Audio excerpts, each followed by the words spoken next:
Welcome to my channel, dear students. Today I am coming with a new video. In my earlier videos, I have discussed your lesson number 4, kindness and its textual questions. Today I will discuss question number 2 to question number 8. Momo sato sati hokol, aji ami eta notun video loi ahisu. Aji video ami tomalkor kindness partir proshno number 2 pora proshno number 8 loike alochona korim. Let's go to question number 2. Question number 2. Here is some information about the Kashmiri vendors and the author's brother-in-law. Rewrite them in the correct column according to what you have understood from the story. Question number 2 kose yat tumalkor kisuman sentence dia ase Kashmiri vendors orthat Kashmiri feriwala aru likhokor bhindor brother-in-law bhindorkor bikhoye tumaluke duta columnot kunkhini sentence Kashmiri vendorsor hoy aru kunkhini authors or brother-in-law hoy select kori duta columns ot likhibo lage. Sentence kini asile ask the vendors to show their goods, travel from Kashmir to different cities, stay at hotels with minimum facilities, didn't intend to buy anything, walk around the city on foot to sell their products, ask wife to serve food to the vendors, made the offer of food look unplanned. Iare Kashmiri vendors od hobo 1. Travel from Kashmir to different cities. 2. Stay at hotels with minimum facilities. 3. Walk around the city on foot to sell their products. Aru brother-in-law hobo 1. Ask the vendors to show their goods. 2. Didn't intend to buy anything. 3. Ask wife to serve food to the vendors. 4. Made the offer of food look unplanned. Enedore duta column tumaluke select kori sentence likhiba. Question number 3. Rearrange the sentences according to the order in which events happen in the story and write them in your notebook. Tolot kisuman sentence dia ase kintu tar krom khelimeli hoi ase. Tumaluke sentence or krom homu hojai likhibo lage. Kuntu sentence first ot hobo, kuntu second ot hobo hojai likhibo lage. Yat dia asil A. Two Kashmiri vendors came in to sell their goods. B. The brother-in-law made the offer of food look incidental. C. The vendors had food and left. D. The brother-in-law asked his wife to bring some food for the vendors. E. The brother-in-law inquired about their goods. F. The vendors hesitated to take the food. G. The vendors came in. Answers hobo enedore. Two Kashmiri vendors came in to sell their goods. The vendors came in. The brother-in-law inquired about their goods. The brother-in-law asked his wife to bring some food for the vendors. The vendors hesitated to take the food. The vendors had food and left. The brother-in-law made the offer of food look incidental. Sentence homo krom anuhori hojua ase enore likhiba. Question number 4. Read this conversation between a vendor and his customer. Yat vendor aru customer conversation orthat কথোপকথন dia ase. Tumalko kose then work in pairs and play the rules of the customer and the vendor by taking turns. Orthat yat question answer koibo dorkar nai. Tumalkok dujon log hoi conversation kini rule play koribole kose. So go to question number 5. 5 ot kose look at the pictures below carefully, then listen to a teacher read a travel guide for Assam. As you listen, fill in the boxes under the pictures with the correct words. After you finish, exchange your textbook with a partner, then read the pages yourself and check if your friend has written the answer correctly. Question number 5 tumalko tolot dia sobi homu suasun aru tar pisot shikhoke travel guide or bikhoye kobo tumalke khuni boxes bilakot fill up koribo lage aru tar pasot fill up korar pasot tumalkor bohi homu partner hoite exchange koribo lage kintu yat tumalke sobi homuhor naam likhile hoi jabo. Sobi homu dia ase first picture Assam is famous for Ranghar, second Karenghar, third tea garden, 4 rhinoceros, 5 Kamakhya temple, next Asian elephant. Question number 6. Let's practice some grammar. Walk in pairs. Here are some sentences. Each sentence has a second sentence after it with a blank. Fill in the blanks with the correct words. One is done for you.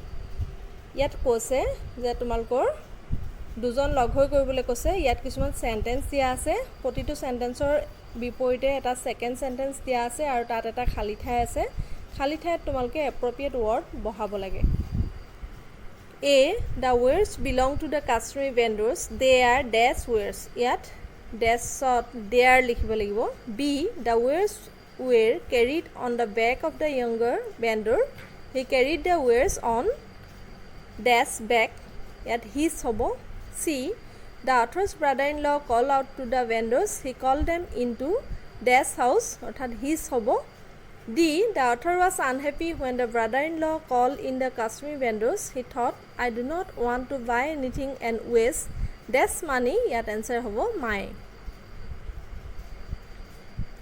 বক্সত তাৰ পিছত কৈছে look carefully at the words that you have used in the blank spaces তোমালোকে খালি ঠাইত বহুৱা শব্দকেইটা মন কৰা they say something about the word before which they are placed এই wordটোৱে আগতে পায়হা বাক্যটোত থকা wordৰ বিপৰীতে বহাইছে কিছুমান শব্দ they indicate the person or thing with which they are related or to whom they belong ইয়াত ফাৰ্স্ট সেন্টেন্সত থকা wordটোৰ বিপৰীতে কিছুমান শব্দ বহাইছে such words are called possessive determiner আৰু এই word বিলাকক possessive determiner বুলি কয় অৰ্থাৎ ফাৰ্স্ট সেন্টেন্সটোত থকা পাৰ্সন বা বস্তুৰ বিপৰীতে সেকেন্ড সেন্টেন্সত এটা word বহুৱা হৈছে to possess to own such words answer the question whose example whose wares their wares অৰ্থাৎ dash য'ত খালি ঠাই লিখা আছে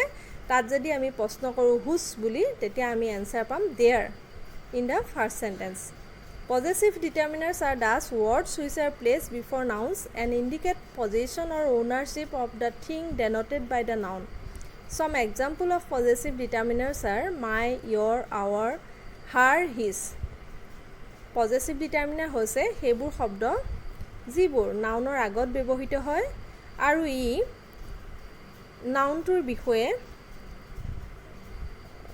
বৰ্ণনা কৰে অৰ্থাৎ কিছুমান পজেসিভ ডিটাৰমিনাৰ হৈছে my your our her his এনে ধৰণৰ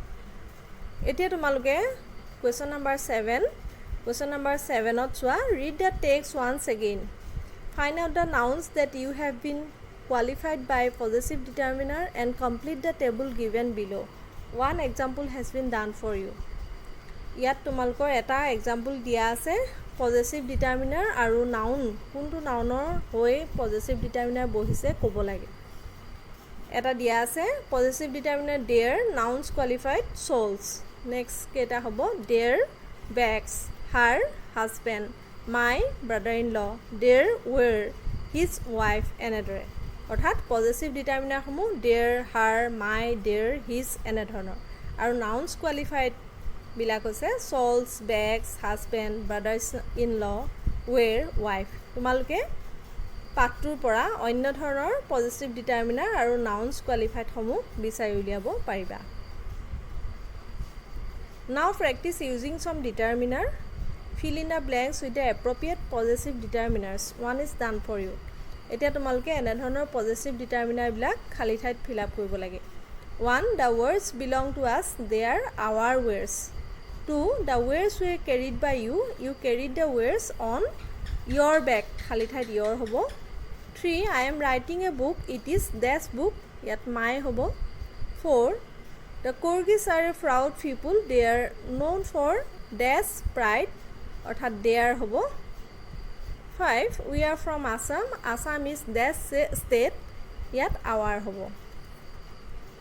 besides possessive there are other kinds of determiners such as articles তোমালোকে জানাই এই determiner বিলাকৰ বাহিৰেও article আছে a and d article বুলি কয় demonstrative this that those this এইবোৰ demonstrative বুলি কয় quantifiers few a few some any etc numerals 1 2 3 4 ordinals first second third fourth and distributive is every অৰ্থাৎ এই সকলোবিলাকক possessive বুলি কোৱা হয় এইবিলাকৰ প্ৰকাৰ বেলেগ বেলেগ কিছুমান demonstrative কিছুমান article কিছুমান quantifier numerals এনে ধৰণৰ আৰু এইখিনি বুকছত তোমালোকৰ দিয়া আছে ভালদৰে পঢ়ি চাবা নেক্সট কুৱেশ্যন নাম্বাৰ 8ত তোমালোকৰ এটা পেছেজ দিছে আৰু তাত ডিটাৰমিনাৰ পজিটিভ ডিটাৰমিনাৰ এণ্ট্ৰি কৰা আছে এইটো কৰি থোৱা আছে গতিকে তোমালোকে পঢ়ি চাবা আৰু ইয়াৰ বিপৰীতে এটা তোমালোকক কৰিবলৈ দিছে সেইটো ফিল ইন দা ব্লেংকছ তোমালোকে চোৱা ডাইৰেক্ট মই কুৱেশ্যনটোলৈ গৈছোঁ ৰোহিত ডেছ লোকেলিটি ইজ কল বৰাগাঁও ইয়াত হ'ব hour It is beside the National Highway bypass. You can see dash house right from the road. Yat my hobo. It is dash da hobo. One with dash a green roof next to dash our hobo. House is my uncle's bungalow. His roof is also green, but it has a red border. Every house is our land has a beautiful garden with lots of flowers and big trees.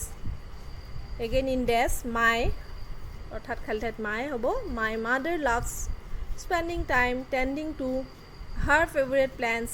She and again our হ'ব neighbors sometimes have garden competitions.